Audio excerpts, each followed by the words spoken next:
హైదరాబాద్ అంజయ్ నగర్ లో విషాదం చోటు చేసుకుంది. నీటి సంపులో పడి సాఫ్ట్వేర్ ఉద్యోగి మృతి చెందాడు. అంజయ్ నగర్ లోని ఓ హాస్టల్లో ఉంటున్న 24 ఏళ్ల సాఫ్ట్వేర్ ఎంప్లాయ్ సంపు మూత తెరిచి ఉండడాన్ని గమనించలేదు. గేటు తీసుకుని లోనికి వెళ్తున్న టైంలో మూత తెరిచి ఉన్న సంపులో అడుగేశాడు. సంపులో పడిన వెంటనే తలకు బలమైన గాయమైంది.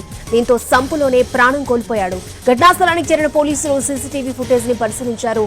సంపుపై మూత పెట్టకుండా నిర్లక్ష్యంగా వ్యవహరించిన హాస్టల్ యజమానిపై కేసు నమోదు చేశారు పోలీసులు.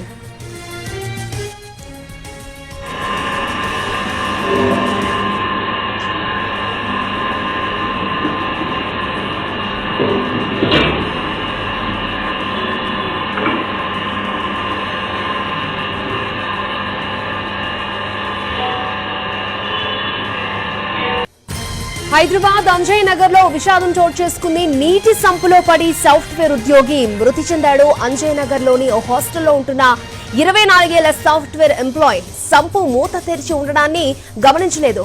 గేటు తీసుకుని లోనికి వెళ్తున్న టైంలో మూత తెరిచి ఉన్న సంపులో అడుగేశాడు.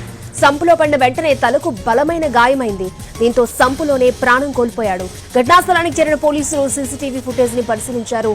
సంపుపై మూత పెట్టకుండా నిర్లక్ష్యంగా వ్యవహరించిన హాస్టల్ యజమానిపై కేసు నమోదు చేశారు పోలీసులు.